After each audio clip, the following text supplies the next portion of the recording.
Bonjour, on est le 17 janvier 2019. Je vais vite voir là ce qu'on appelle la factorielle et quand est-ce qu'elle est définie, parce qu'en fait, on a dû faire un tour de passe-passe pour qu'elle soit définie, je veux dire, correctement. Si on prend par exemple les formules de sommation, ça c'est la sommation pour k égale 0 jusqu'à n. Que signifie? Bon, ça veut dire qu'on va faire les sommes 0 jusqu'à n. Bon, pour qu'il y ait somme, il faut au minimum deux éléments. Deux éléments, c'est-à-dire A plus B est une somme. Donc c'est-à-dire qu'il faut minimum deux opérateurs et un opérant, si vous voulez. Un opérant. Bon, maintenant je peux en avoir plusieurs, hein, mais au minimum il me faut un plus, un opérateur plus. Et donc, si un opérateur plus, c'est qu'il y a deux éléments. Mais je ne peux pas avoir ça. Ça, il ne s'agit pas d'une somme. Voilà. Ça, c'est pas une somme. Hein, on voit tout de suite que c'est pas une somme, c'est une valeur. Bon, si j'écris k égale 0 jusqu'à n, supposons que je fixe n égale à 7, qui fait 0 plus 1, plus 2, plus 3, plus 4, plus 5, plus 6, plus 7. Bon, maintenant, si j'écris n égale à 7, k égale 1, le k, on a 1, plus 2, plus 3, plus 4, plus 5, plus 6, plus 7. Bon, quelle différence entre les deux? C'est la même chose. Soit ça ou ça, c'est le même.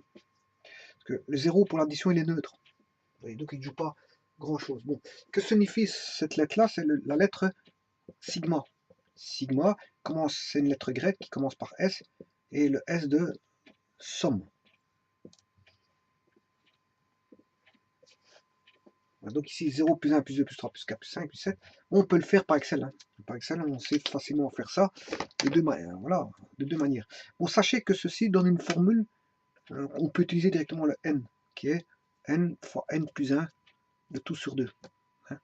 En faisant ceci, on calcule directement. Que l'on commence par 0 ou par 1, ça va donner toujours la même valeur. La même valeur. Donc je commence en 0, je vais jusqu'à 7. 1, 2, 3, 4, 5, 6, 7. Faire ça, ça c'est le même. Si j'ai introduit à 0 qui ne sert à rien. Donc autant écrire ceci. Bon, par Excel, je peux, au travers des cellules Excel, voilà, ici j'ai une cellule qui est par exemple A1, A2, A3, A4, A5. Si j'ai un élément qui vaut ici 0, 1, 2, 3, ceci, il est assez aisé de tirer, hein, d'avoir ceci sur Excel. Bon, on commence pas en 0, on va commencer en 1, bien sûr. Je commence pas en 0, je vais commencer en 1, 2, 3, 4, 5. Bon. Alors, pour voir la somme, c'est très, très simple. D'abord, pour mettre les 1, 2, 3, 4, 5, voilà, pour avoir une suite arithmétique de raison 1, si vous voulez, vous placez le 1 dans la première cellule, le 2 dans la seconde cellule, peu importe les cellules, si elles sont en ligne ou en colonne, hein, je peux avoir ceci, voilà, vous pouvez avoir ceci, vous pouvez tirer comme ceci, comme vous pouvez tirer comme ceci, et donc vous sélectionnez les deux premières cellules, et puis après vous allez ici, vous tirez la cellule pour essayer d'englober toutes celles, pour avoir les valeurs 3, 4, 5, 6, c'est-à-dire celles qui se suivent par un pas de 1. Par un pas de 1. Maintenant on peut avoir un autre pas en fonction de ce que l'on veut. Hein. Mais ici, bon, pour avoir une suite arithmétique de raison 1, il suffit de tirer. Voilà. Pour avoir un pas de 2, par exemple, vous tapez, ici vous mettez 1 et 3, vous sélectionnez les deux cellules là, et vous tirez. Vous aurez 1, 3, à ce moment-là, le pas ici bien que c'est 2, 1, 3, 3 plus 2, 5, 5 plus 2, 7, 7 plus 2, 9, voilà.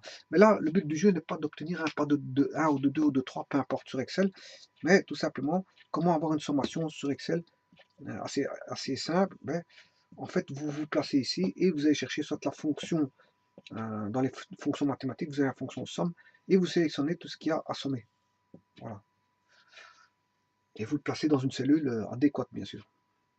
Maintenant, une autre manière de faire, c'est d'utiliser la formule que je viens de vous montrer, c'est-à-dire n fois n plus 1, de tout sur 2, c'est-à-dire la dernière valeur qui est 5. Par exemple, vous voulez placer dans une cellule ici, vous faites la cellule ici, le contenu de la cellule ici, qui est 5, hein, 5 fois le contenu de la cellule là plus 1, c'est-à-dire qu'il y aura 6, enfin en mémoire bien sûr, il y aura 6 en mémoire, 5 fois 6, vous faites 6 fois 5 divisé par 2.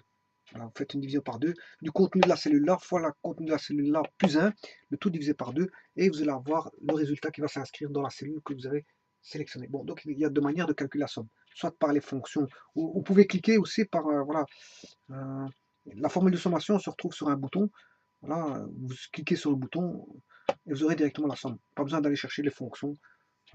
Excel, hein, vous avez un bouton tout fait, puisque Excel est un tableur qui nécessite beaucoup de calcul de somme.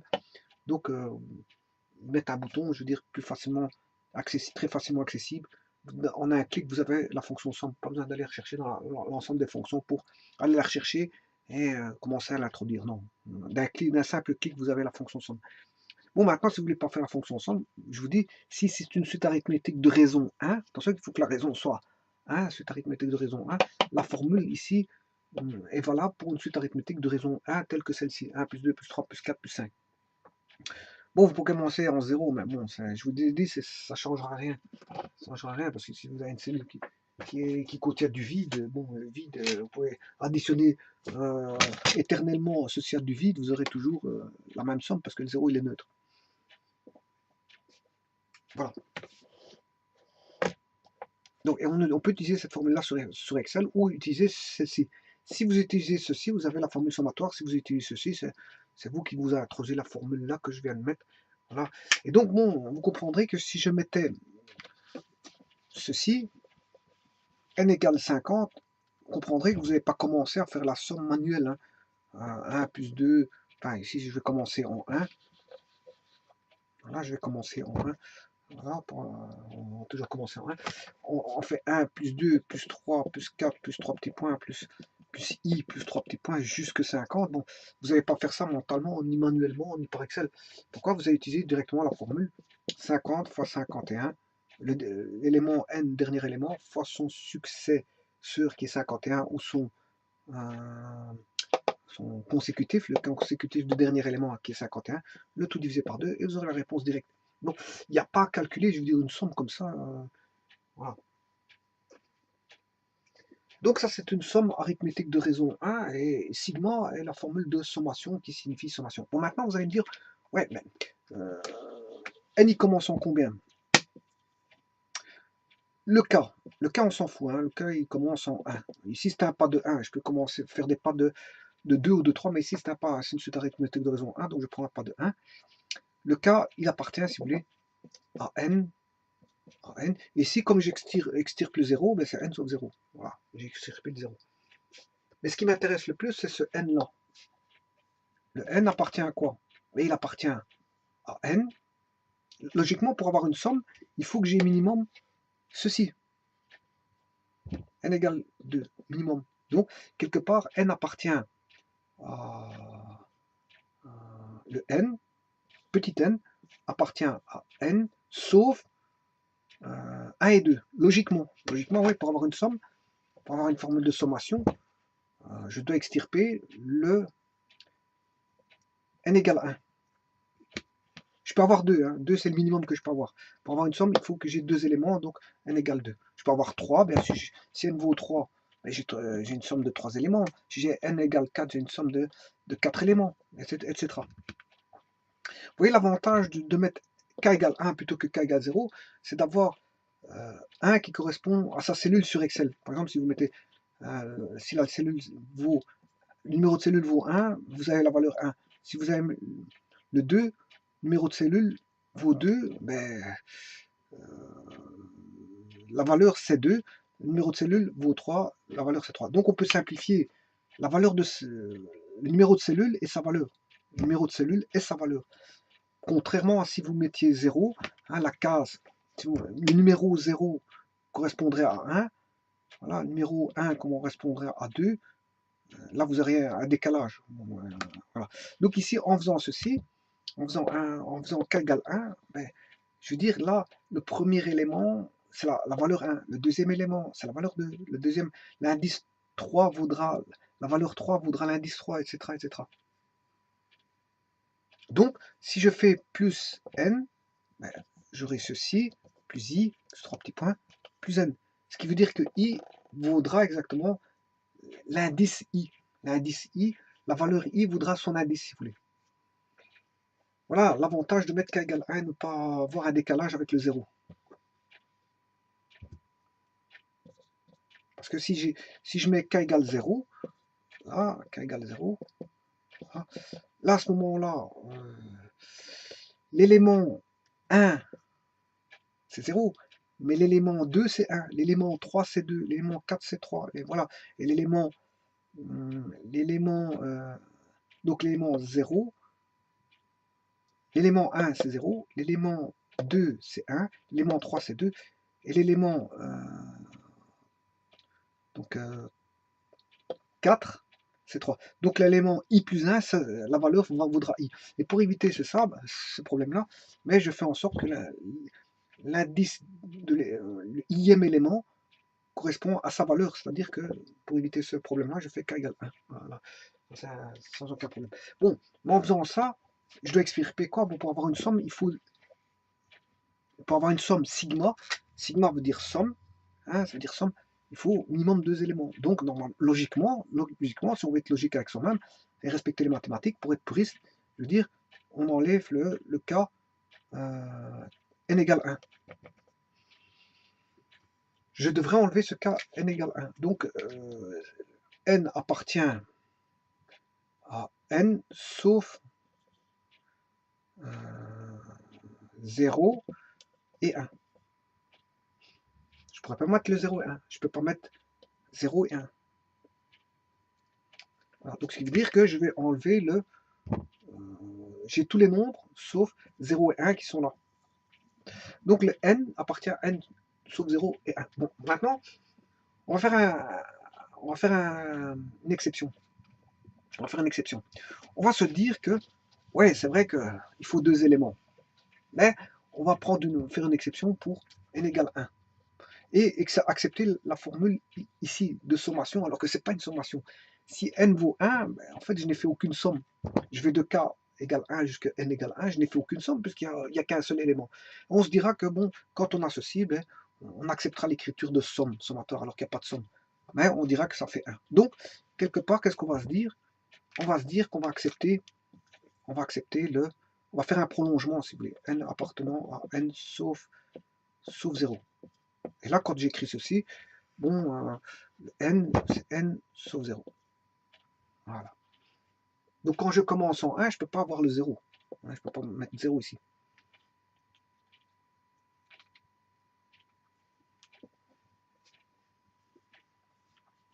Donc je ne peux pas, le n appartient à n0.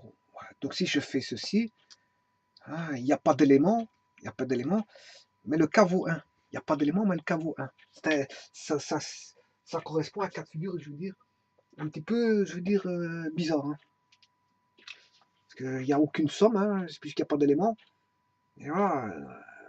Que vaut ceci?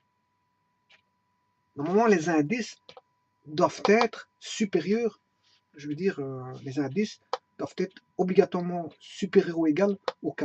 Bon, s'il est égal, j'ai dit que c'est un cas de figure spécifique. Il n'y a pas de somme, mais on va instituer que de k égale 1 à n égale 1, ben ça fait, comme ça fait k, ça fait 1.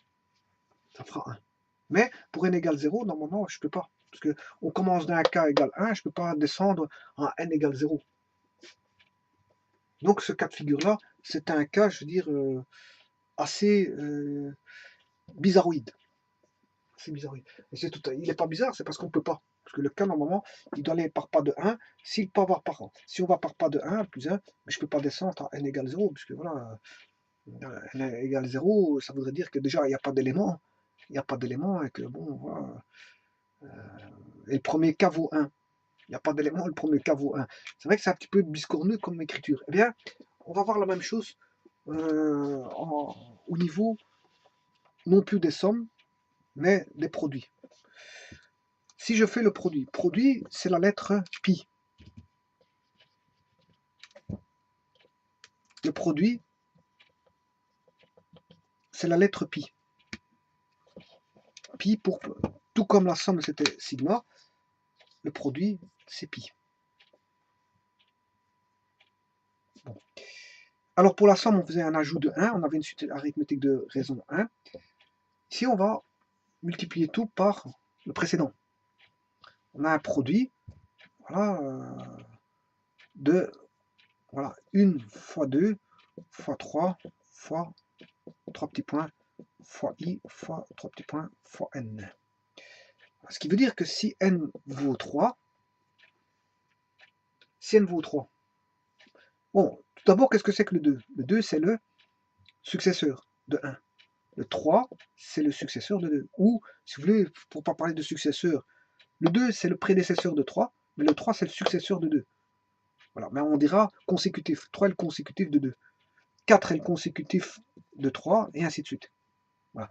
Donc, si je veux le consécutif d'une certaine valeur pour avoir, si j'ai pour consécutif n, son prédécesseur vaudra n-1. Voilà. Et n-2 pour le prédécesseur de n-1. Et n-3 pour le prédécesseur de n-2, et ainsi de suite. Et c'est comme ça qu'on écrit les produits, dire, voilà, de factoriel. Là, je peux écrire, si vous voulez, c'est, attention qu'ici, j'ai retiré n égale 3. Hein. Je peux écrire ceci, 1 fois 2 fois 3 fois 4 fois 3 petits points fois i fois 3 petits points fois n-2 fois n-1 fois n. Voilà. Voilà. Et ainsi de suite. J'aurais pu mettre n-3 ici, ainsi de suite. Bon, vous comprendrez comment ça s'écrit. Voilà, c'est une suite, je veux dire, d'entiers. C'est la multiplication de produits d'entiers. Voilà. Maintenant, si n vaut 3, maintenant, prenons notre cas, n vaut 3, j'ai ceci. J'ai 1 fois 2 fois 3. Si n vaut 4, ben j'ai 1 fois 2 fois 3 fois 4. Si n vaut 5, ben j'ai 1 fois 2 fois 3 fois 4 fois 5. Bon. Si n vaut, je répète, si n vaut 4, ben j'ai 1 fois 2 fois 3 fois 4. Si j'ai n vaut 3, j'ai 1 fois 2 fois 3. Si n vaut 2, j'ai 1 fois 2. Enfin, stop. Stop là. Ce qu'on appelle, cette notion que je suis en train d'introduire, c'est ce qu'on appelle la factorielle. Pi de k pour k égale 1 jusqu'à n, ben c'est ce qu'on appelle 1 fois 2 fois 3 fois 3 petits points fois i fois 3 petits points n-1 jusqu'à n. Ça, c'est ce qu'on appelle la notion de factorielle. Comment la calcule-t-on? Mais on ne va pas faire le produit comme ceci. Hein. Tout comme on ne faisait pas la somme sigma. La somme sigma, on allait chercher une formule n fois n plus 1 sur 2.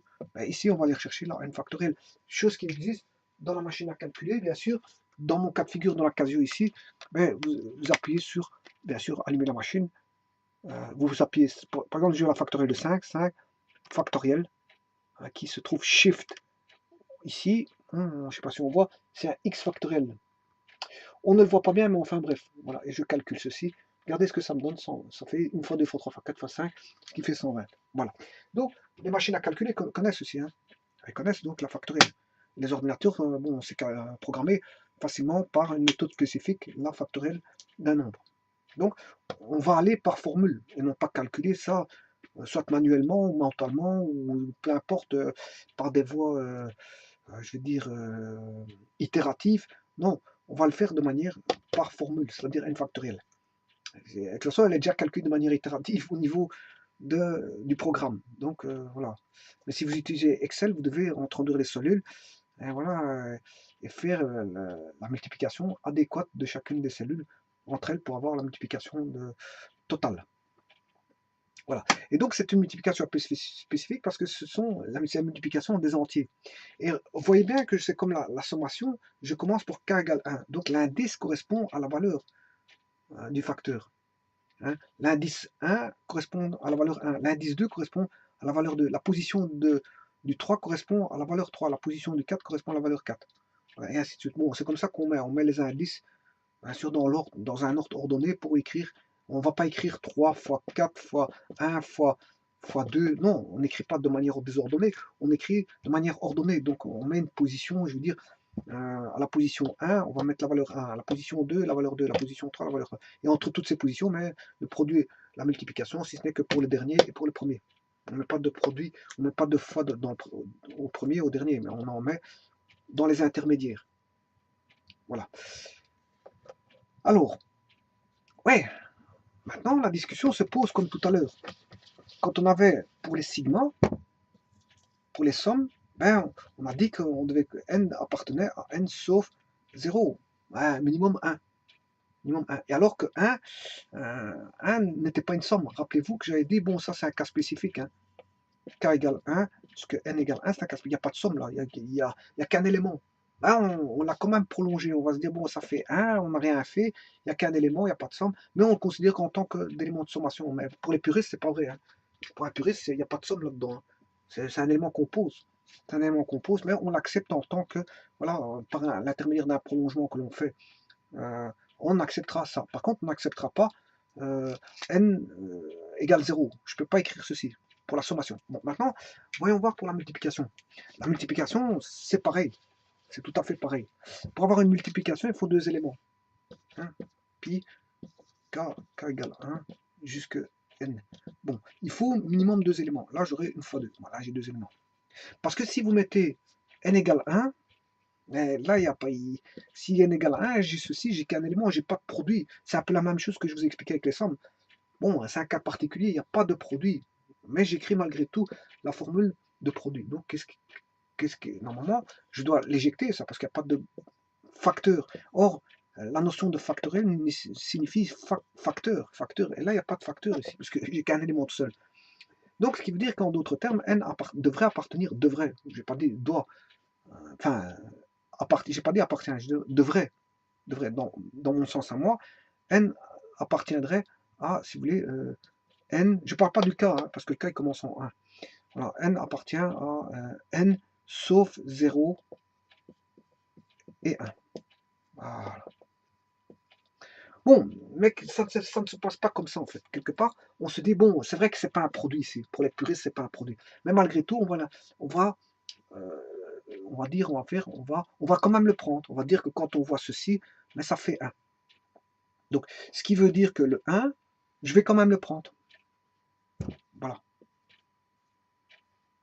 Je vais quand même le prendre le 1. Et je vais dire que quand je vois ceci, oui, il n'y a pas de produit, mais on va dire que ça fait 1. Bon, donc ce qui veut dire que la factorielle, elle est définie pour pi égale k égale 1 jusqu'à n égale 1 de k est égal à je m'excuse, n égale là. Donc ça veut dire que ce fameux k donc est compris entre n et je peux prendre le 1. J'ai prolongé l'ensemble pour prendre aussi le 1. Donc je vais mettre ceci. 1. Je prends le 1. Le 1, je le prends. Je prends le 1, il n'y a pas de problème. Voilà. Ouais, mais quid de 0? Ah. Quid de 0? Mais le 0 reviendra à parler de quelque chose qui n'existait pas auparavant. Déjà, dans la sommation, ça fait déjà bizarre de prendre un élément où n égale 0 comme ceci. Donc là, il n'y a pas d'intérêt à faire ça. Logiquement, il n'y aurait pas d'intérêt à faire ceci. Il n'y aura pas d'intérêt à faire ceci. Normalement, il n'y a pas d'intérêt à faire ceci. Il n'y a pas d'intérêt à faire ceci. Normalement, logiquement, il n'y a pas d'intérêt. Bon, donc la factorielle n est définie pour, bien sûr, en tant que produit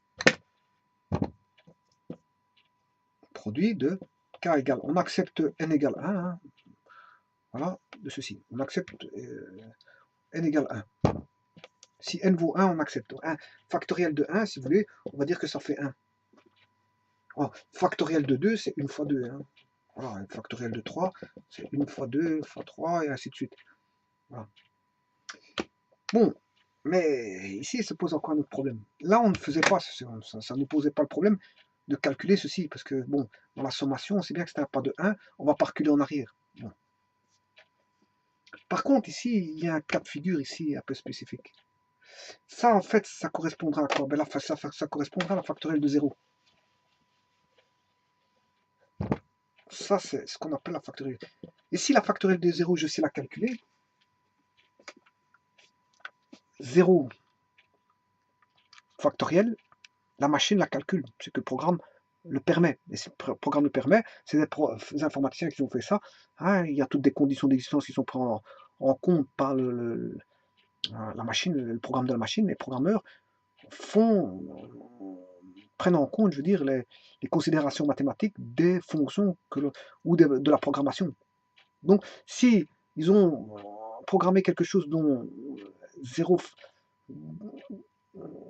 la possibilité de zéro factoriel, c'est qu'en mathématiques, la possibilité de zéro factoriel existe. Voilà. Et voilà qu'on tombe sur un. Voilà. Et bien sûr, je vais faire la valeur vaut 1. 0 factoriel vaut 1. Bon. Ça, c'est sujet de discussion, ça. C'est sujet de discussion.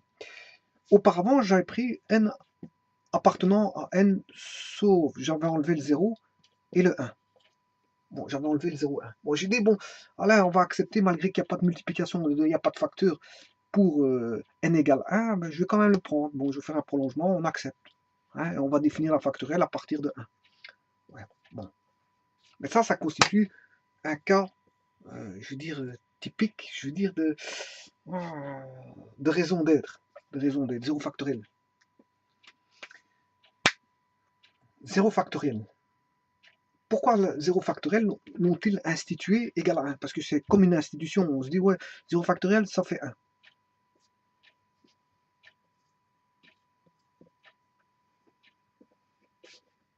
Bon, tout d'abord, la notion de factoriel, il faut déjà savoir où est-ce qu'elle est utilisée.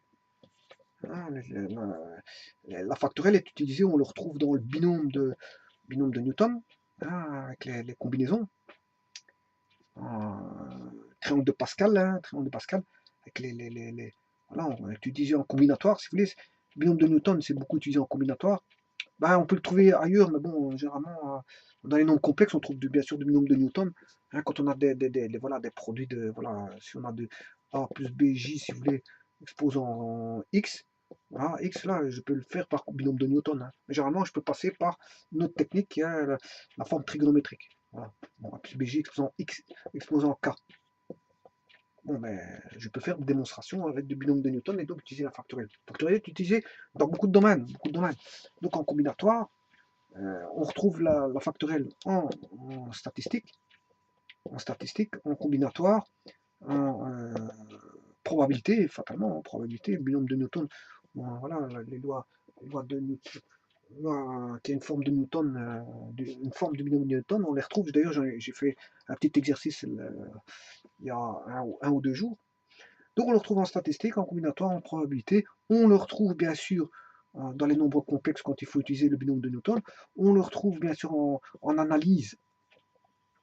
En analyse, comment ça s'appelle ça, pour les notions de série Taylor, Maclaurin et Taylor. Voilà, donc on les retrouve dans pas mal d'endroits, ces factoriels-là. Donc, c'est pas une notion, je veux dire, à prendre à la légère, parce que la factorielle est beaucoup utilisée, vraiment utilisée.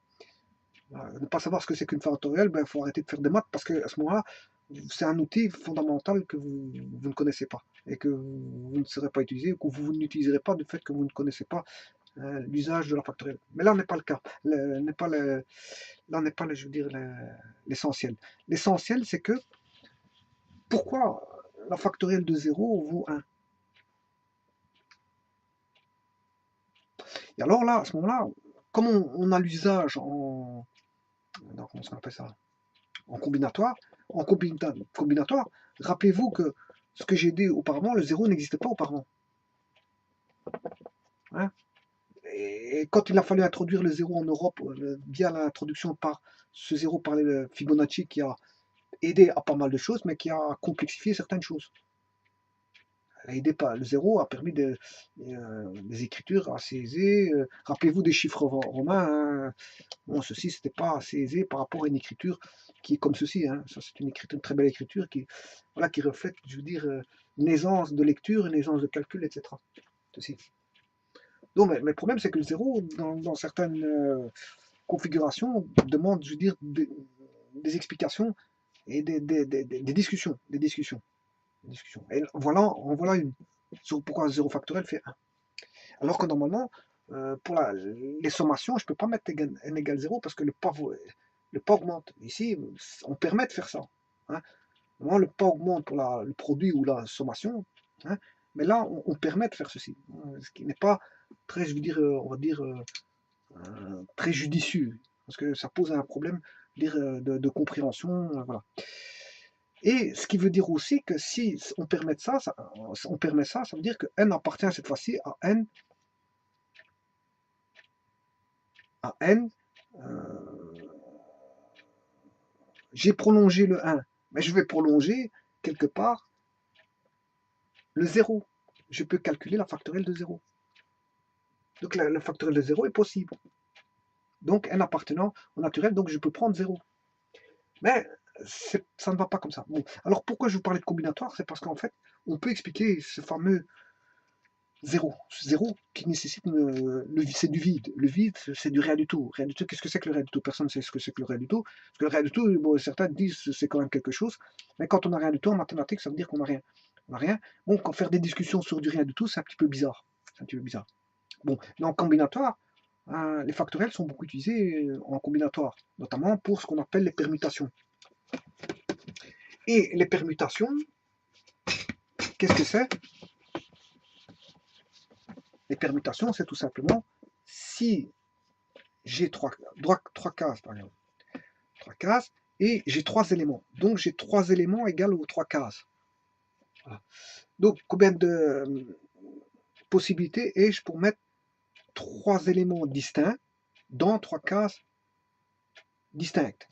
Ben, je peux mettre A, B, C, A, C, B, A,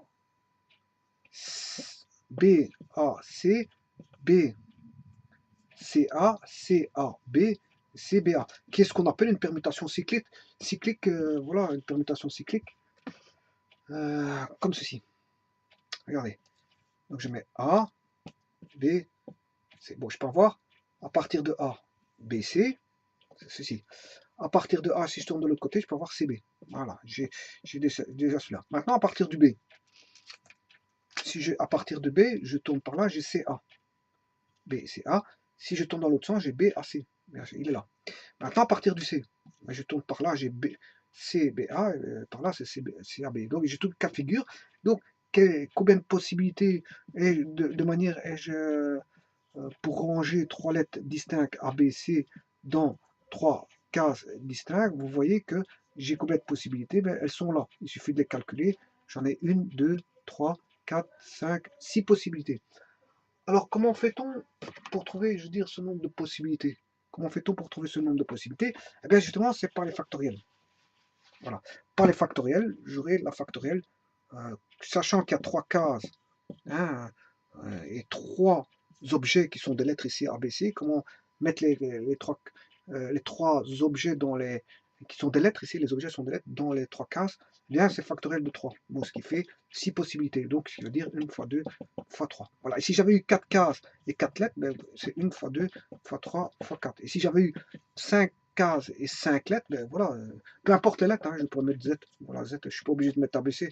Voilà, je peux mettre une petite fleur ou voilà, une petite fleur, un ciseau, des ciseaux, enfin peu importe, ça n'a rien à voir avec les lettres.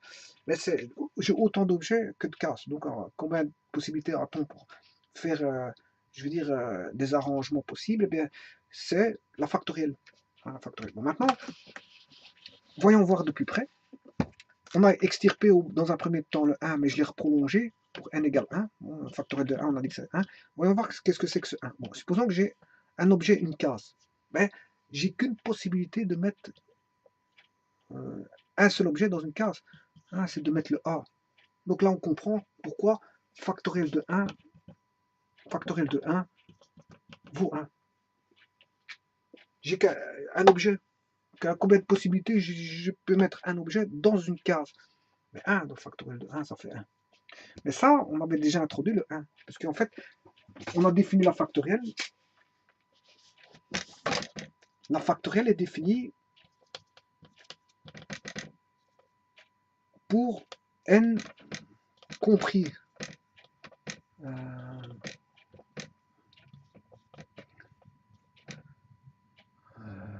k est compris entre 1 et n. Donc le 1, je peux le prendre. N'oubliez pas que le 1, j'ai pas de facteur du tout, hein, j'ai qu'une valeur. Hein. 1, c'est 1. Pour avoir deux facteurs, il faut minimum une fois deux. Une fois deux, là j'ai deux facteurs. Voilà. J'ai pris le 1. Bon, maintenant, ce cas de figure-là, il est bizarroïde. Allons voir les permutations en combinatoire, toujours nos fameuses permutations. Alors, maintenant, comment pourrait-on expliquer ce fameux 0 factoriel? Une des manières de réfléchir, c'est de réfléchir par la notion du vide.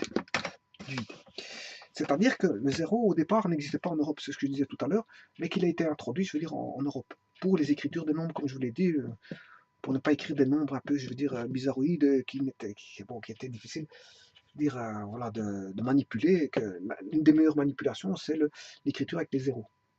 Voilà. Voilà. Et le zéro a introduit beaucoup on va dire, d'avantages plus que d'avantages que d'inconvénients. Mais il subsiste des petits inconvénients, notamment pour certaines discussions. Et donc, cette discussion, il faut les instituer de telle manière à se dire, bon, là, il pose problème, et on va se dire, bon, quand on a ça, ça fait ça. Bon, et il existe des cas de figure comme ça en mathématiques, quand on a des petits cas flagrants je veux dire, voilà, d'un zéro qui constitue, je veux dire, un problème, on va essayer de faire en sorte soit d'en faire une étude et d'en sortir une loi, ou de l'instituer en tant que, voilà, de règles. Voilà. Et il y a deux choses qui posent problème, bon, assez souvent, c'est le zéro et c'est la notion de la tendance vers l'infini. Bon, les tendances vers l'infini ramènent à des notions, je veux dire, des concepts, voilà, un petit peu spéciaux. Et voilà. Bon, maintenant, le zéro peut poser aussi des problèmes, comme ici, ce fameux calcul ici de 0 factoriel. 0 factoriel, k égale 1 pour pi, et k de n égale 0, constitue, je veux dire, un réel, je veux dire, souci. Bon, alors, mais ce factoriel de 0 peut être vu, je veux dire, dans les permutations comme étant, comment on pourrait instituer ce factoriel de 0? Ben, maintenant qu'on a instauré le 0 en Europe, qu'est-ce qu'on va se dire? On va se dire, bon, ben, si j'ai deux éléments, pour placer deux éléments dans deux cases, c'est factoriel de 2, puisque je peux avoir AB ou BA. AB ou BA. Maintenant, si j'ai qu'un élément, il n'y a pas de facteur, mais je vais appeler ça factoriel malgré tout. Il n'y a un seul cas de figure, ce qui fait, pour mettre A dans une case, bon, j'ai qu'un seul cas de figure. Bon, maintenant, si j'ai 0 case, j'ai pas de case. J'ai pas de case du tout. Et j'ai pas d'élément. Combien de possibilités de ne pas mettre de mettre du vide dans du vide? Bon, est-ce que ça se dit? Parce que si il y a du vide, on ne sait pas le mettre dedans. Vous voyez, je commence à tomber dans, je veux dire, dans une conjecture bizarroïde, parce qu'en fait, bon, on peut mettre quelque chose dans quelque chose, mais mettre du vide dans du vide, bon, si c'est du vide et qu'il y a dans une case vide, s'il n'y a pas de case, je ne saurais pas avoir du vide et le placer quelque part. Donc, bon, c'est déjà bizarre. Vous voyez, les discussions commencent déjà à apparaître un peu philosophiques, et je veux dire, elles demandent, je veux dire, voilà, une logique assez conséquente pour essayer de sortir, je veux dire, d'un cas de figure où on s'est créé un piège, en fait. Voilà. Comment instituer la factorielle de 0? Ouais. Bon, malgré tout, on va pas trop chipoter, les mathématiciens, on va pas trop chipoter à ça. Et ils ont institué, je veux dire, ils ont institué malgré tout une théorie, hein, en se disant qu'on va instituer factoriel de 0 égale 1. Voilà. On va instituer 0 factoriel égale 1. Ça, c'est institué, on va le fixer. Ce qui veut dire que, regardez bien, ici, la factorielle, pi, n'est valable que pour k égale 1, ici, jusque n de k égale n factoriel, ben, le k, ici, bien sûr, il commence en 1. Mais quand on aura 0, on va dire qu'on va instituer que 0 factoriel vaut 1. Et ça va nous aider où? Mais dans le calcul, bien sûr, d'algorithme.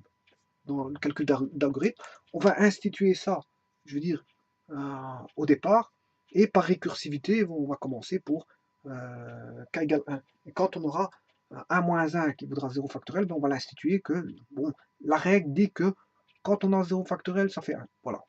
Mais pour toute autre valeur de 0, on calculera, si vous voulez. On va calculer. Mais si ça nous ramène à un calcul de 0 factoriel, ben on va instituer que ça fait 1. Voilà. Et donc, il faut prendre en compte dans les algorithmes ceci. Dans les algorithmes, il faut instituer que 0 factoriel fait 1. C'est une institution. Parce que on ne peut pas réfléchir, je veux dire, fatalement en termes de notion de vide, parce que le 0, oui, c'est du vide. Mais placer 0 du vide dans 0,15 vide, ça ne se dit pas. Parce qu'on peut pas. On place quelque chose dans quelque chose, mais si c'est du vide, on ne peut pas le placer dans quelque chose parce que c'est du vide. Donc vous voyez l'aberration qu'il y a. Malgré tout, on se dit que certains mathématiciens font la notion suivante. Ils se disent, bon, on n'a rien. Combien de manières de placer le rien dans du rien? Bon, ils ont réussi à placer le mot dans du rien. Placer du rien dans du rien. Ils ont réussi à placer le mot dans. Donc ils ont fait quelque chose une aberration. Une aberration. Malgré tout, ils ont dit qu'il n'y a qu'un seul cas de figure. Un seul cas de figure. De rien placer dans du rien, c'est ne rien faire. Donc il n'y a qu'un seul cas de figure, c'est 1. Voilà, on va parler comme ça. Et donc, la factorielle de 0, pour eux, vaudra 1. Donc c'est on va instituer que factorielle de 0 fait 1. Et on remarque que dans les algorithmes, ça nous aide. Puisqu'en fait, instituer factorielle de 0 au départ égale 1 comme règle, et puis faire un calcul de récursivité, je veux dire, algorithmique, je veux dire, d'une fonction autant appelante à partir que de deux produits, à partir de deux produits, connaissant l'ancien produit, l'ancien produit, fatalement en mathématiques, si on sait bien que si je dois calculer k égale, si je dois calculer la factorielle de 4, ben, on va faire quoi? On va d'abord faire la factorielle de 0. Or, la factorielle de 0, on sait bien que ça fait 1. Ça fait 1. Puis on va faire la factorielle de 1. Factorielle de 1, ça fait 1. Je vais aller chercher ce résultat-là pour faire une fois 2. Ouais, attendez, ici, je fais factorielle de 0. On sait bien que factorielle de 0, ça fait 1. On institue ceci comme factorielle. Quand je teste que ça fait 0. D'office, 0 ou moins 0. Si j'ai factorielle de 0, ça fait 1. J'institue ça en tant que règle. Ensuite, je fais quoi? Je fais une fois la dernière valeur trouvée. Mais si la valeur trouvée était 1, donc je vais prendre ici k égale 1, 1 moins 1, 0, il découvre qu'on a 0 factoriel, donc ça fait 1. Si k vaut 2, par exemple, k vaut 2, il va faire l'ancienne réponse fois 2. L'ancienne réponse fois 2, c'est qui fait 2. Voilà. Pour k égale 3, ben, il va prendre l'ancienne réponse, qui est 2, fois le k qui est là, 3. Voilà. Ensuite, il va prendre l'ancienne réponse. Si k égale 4, la factorielle de 4, ici ça fait 6, la factorielle de 3, c'est qui fait 6. Je prends l'ancienne réponse fois 4, ce qui fait 24. Donc, ce qui veut dire qu'il va l'ancienne réponse, mais ça provient d'un calcul. Ça, c'est un calcul qui va faire. Pour aller chercher la factorielle de 4, il va traiter tout ceci. C'est ce qu'on appelle un traitement, on va dire, récursif. Il va à chaque fois rappeler une fonction de calcul de factoriel pour chacun des cas, jusqu'au dernier pas, de k égale 4. Voilà. Mais par contre, il y en a un qui est spécifique, c'est voilà, quand la factorielle de 0 voudra, la factorielle voudra 0, on va instituer que ça fait 1. Voilà. Donc le premier, il est spécifique, il y a une règle à suivre, et bien sûr, il y a une règle à suivre. Il y a une règle à suivre, c'est celle-ci, factorielle de 0 vaut 1. Donc on accepte que factorielle de 0 vaut 1. Mais pour tout le restant, ça répond à la notion de factoriel, donc de produit, mais que le premier, bon, c'est la règle de pour k égale 1, ça fera 0 factoriel vaudra 1.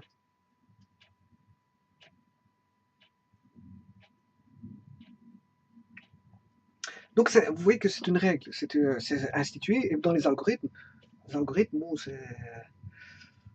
Attention qu'ici, quand je mets 2, 3, 4, qu'est-ce que c'est que ce 2, 3, 4? C'est le cas, hein. Voilà, c'est le cas.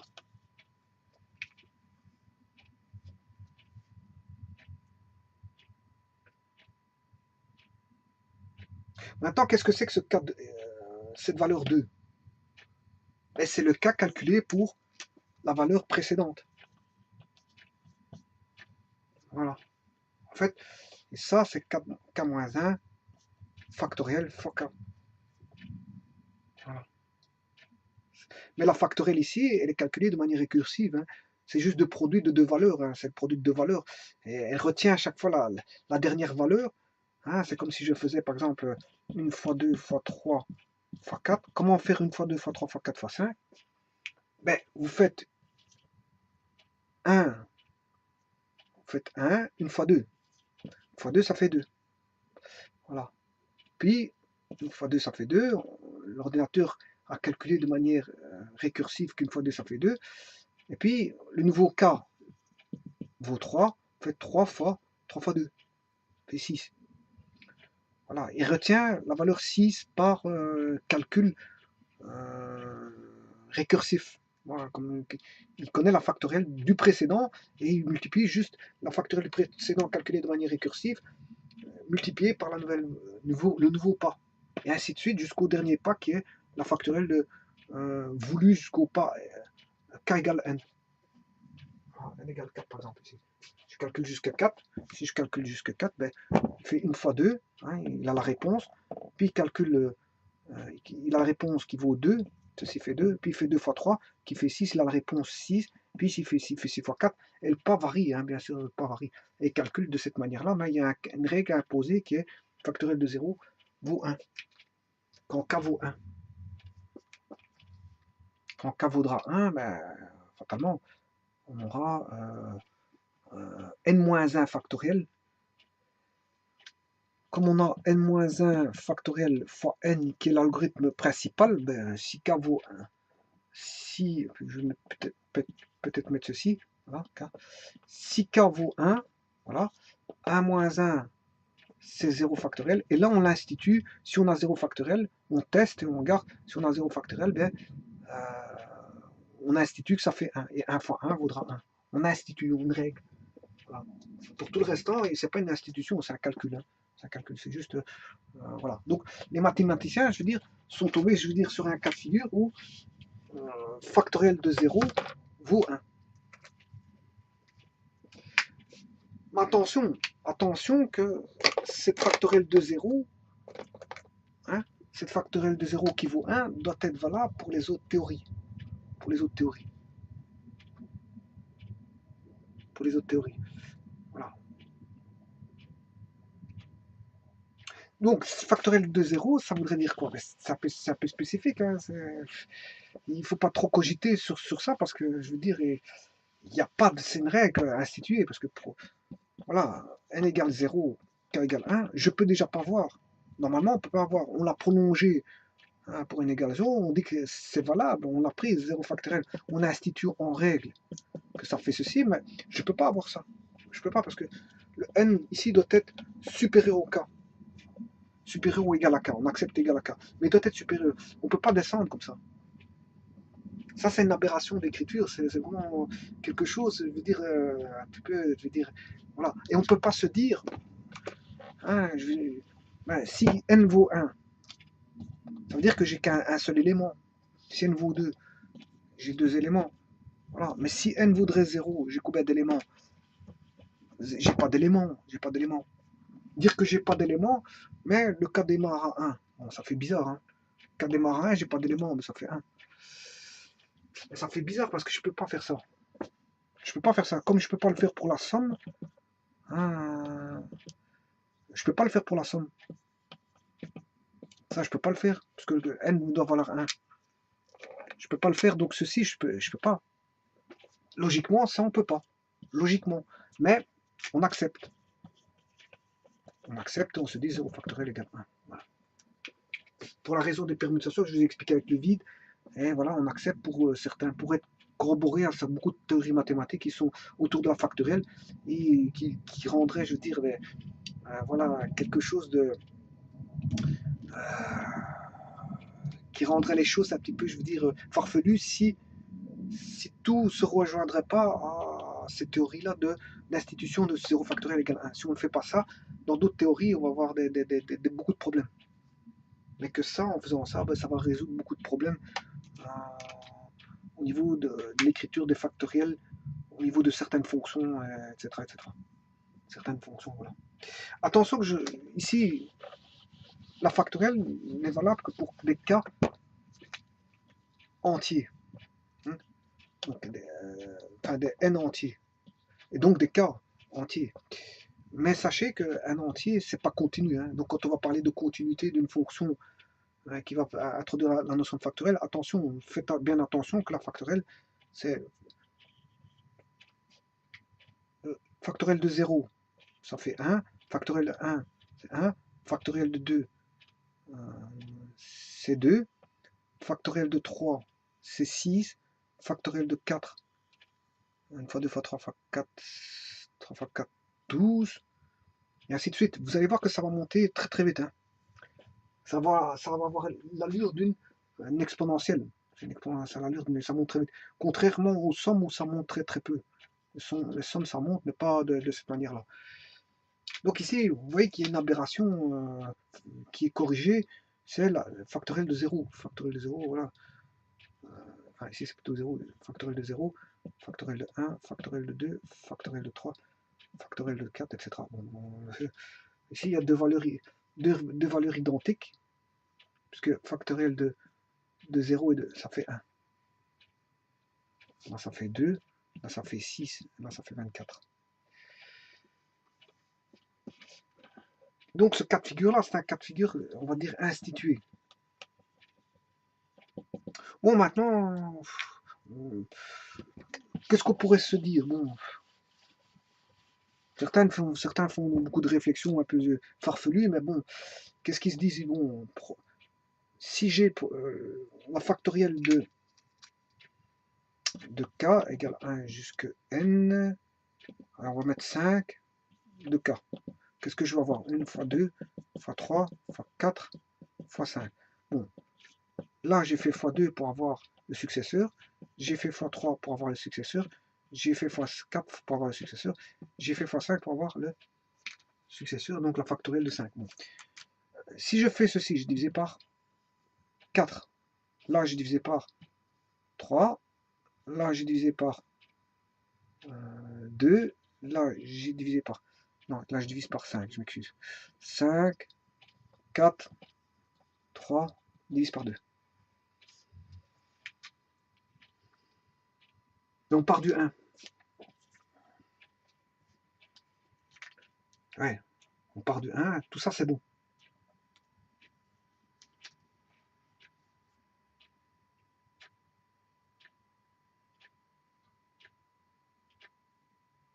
Voilà. Mais je ne peux pas rajouter quelque chose pour me dire que là, j'ai divisé par 2 pour avoir... je ne peux pas faire une théorie qui dise que si n vaut 0, k égale 1 de k, ben, j'ai pas divisé par 2. Non, c'est pas vrai ça. Enfin, j'ai pas divisé par 1. J'ai pas divisé par 1 pour avoir l'autre, c'est pas vrai ça. Puisque je commence de 1, je fais x2, x3, x4, x5. Là, je divise pas par 1, c'est pas vrai. Je divise pas par 1 pour avoir n égale 0, c'est faux. N égale 0, ça a été institué égal à 1, point. Je veux dire, c'est été institué comme ceci. Il n'y a pas de démonstration qui fait que j'ai une division par 2 ici, puis il manque la division par 1, c'est faux. Mais quelque part, comme on l'a institué ici, ça fait 1, donc je peux me dire que bon, pour 0, ça fera 1. Comme je l'ai institué, on a institué, ça c'est la première étape, on a institué que 0 factoriel, 0 factoriel égale à 1, ça veut dire qu'il y a un 1 caché ici, si vous voulez, qui est le 0 factoriel. Hein, mais rappelez-vous, donc là je divise bien par 1. Comme ça je complète la suite. Je complète la suite, fois 1, fois 2, fois 3, fois 4, fois 5. Ça a été institué par après. Mais la vraie factorielle, elle est là. La factorielle, elle est ici. factoriel, et que là, on a institué le 0 factoriel qui vaut 1. Ouais, c'est un cas à part qu'on prend. Donc on en fait, si vous voulez, on en fait un prolongement, ok, mais bon. Et je vous dis, dans le calcul de récursivité, je veux dire, on établit une règle, 0 factoriel égale 1. C'est une règle. Donc ça veut dire que c'est bien un cas à part. Et puis on calcule, je veux dire, le fameux, comment est-ce qu'on appelle ça? La fameuse factorielle qui démarre pour k égale 1. Et quand on a 1 moins 1, ça fait 0 factoriel, ben on institue la règle 0 factoriel égale 1.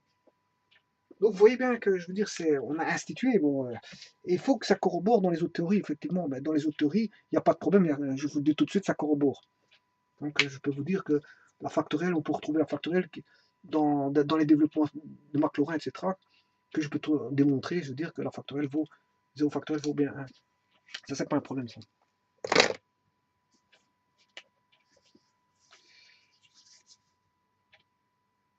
Maintenant, est-ce que la factorielle, dans d'autres théories, les factoriels de 0 seront une tendance vers 1? Une tendance vers 1, voilà. Est-ce que ça fait 1? 0 factoriel fait 1. On dira, est-ce que c'est pas une tendance vers 1?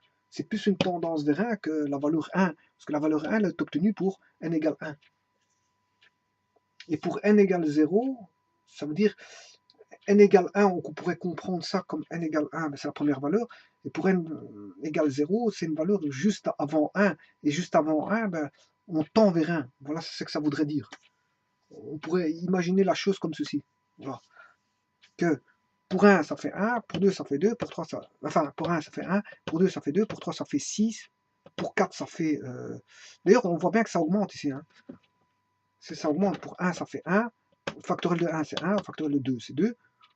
Ah, factoriel de 1, c'est la même valeur que l'indice. Factoriel de 2, c'est la même valeur que son indice. Mais factoriel de 3, on monte à 6. Donc là, ça fait 2, là, ça fait 1. Mais pour le précédent, c'est pas forcément 1, mais peut-être une tendance vers 1. Factoriel de 0 a une tendance vers 1. Et donc, on considérait comme 1 va 1. Voilà, ça vaudrait 1. Comme on a une tendance vers 1, voilà, on dirait que 0 factoriel vaudrait 1.